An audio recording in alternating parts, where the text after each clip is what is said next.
Yeah, this one right here goes out to all the babies, mamas. Larry Johnson had some epic battles with the likes of Sean Kemp, Charles Barkley, and Alonzo Mourning, but the paint was not the only place he went hard in. Over his decade-long career, the 1991 first overall pick fathered 5 kids by 4 different women. One of these women was LA model Laura Tate, who allegedly got violent threats from Johnson's UNLV teammate Stacey Ogman to get an abortion. Despite $83 million in career earnings, plus that infamous grandmama campaign for Converse, child support and other debts finally caught up to LJ as he declared bankruptcy in 2015.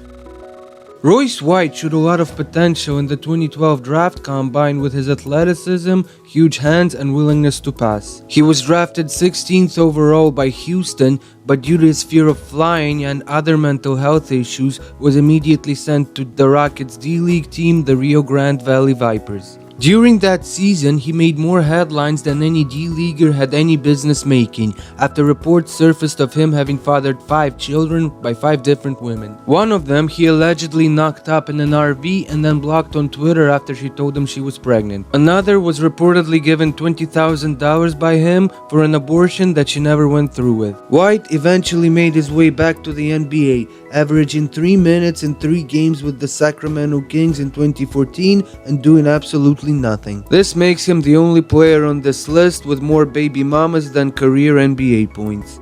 Despite all the jokes about his aggressive ball handling, 3-time Defensive Player of the Year Dwight Howard ranks among the all-time league leaders in illegitimate children. The 8-time All-Star's official stat line is 5 children by 5 different women. But in 2013, Royce Reed, Dwight's first baby mama and former basketball wife star, said that number could be as high as 8 for 8. Oh, that child support can't be a walk in the park, and that might be why Dwight decided to start hanging out with transvestites, allegedly.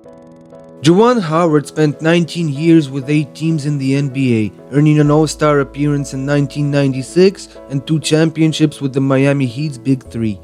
Through most of his career, he was a solid second option, good for about 18 points and 8 rebounds. His off-court stats stand out a little more: 2 lawsuits for allegedly spreading herpes and 6 kids by 4 different women since 1991, his senior year of high school. Unlike most players on this list, child support didn't bring Howard financial ruin. His longevity made him $151 million over his career, which was more than enough to cover it.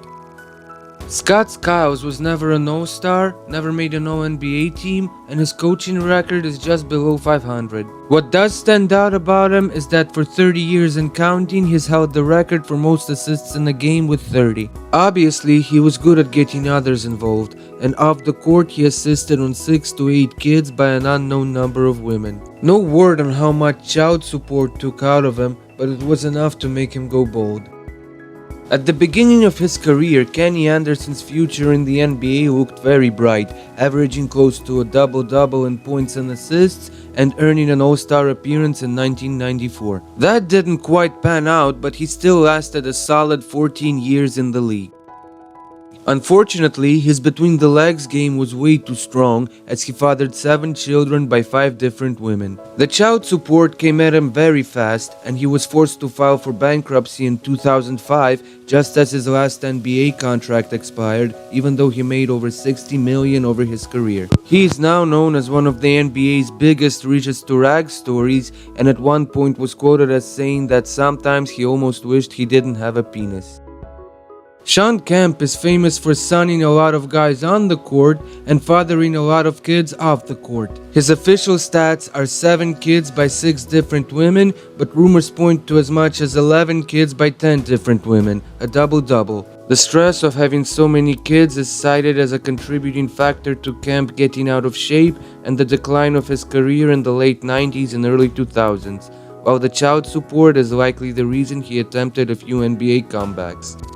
There are 2 types of people that know who Willie Anderson is: hardcore basketball nerds and his baby mamas. Outside of the 1989 All-Rookie First, Anderson's 12-point-a-game career was pretty unremarkable until you look at his off-court dribble penetration. He played for 8 seasons from 1988 to 1997, and averaged over 1 kid per season, a total of 9 by 7 different women. With only $10 million in career earnings, it's no surprise that news of financial troubles surfaced shortly after Anderson's career ended. Child support and back taxes bled the veteran dry. Jason Caffey started off his career with Michael Jordan's Bulls in 1995 and contributed a little bit to their championships in 96 and 97. His most impressive stat was off the court. He played 10 seasons with the Bulls, Warriors, and Bucks and averaged 1 kid per season with 8 different women. Needless to say, child support ate up pretty much all the $34 million he made during his career, and in 2008 he was forced to serve an 8-day jail sentence for failure to pay up. He faced so many child support lawsuits that he couldn't even successfully file for bankruptcy. The lesson is, once again, cover your stump before you hump.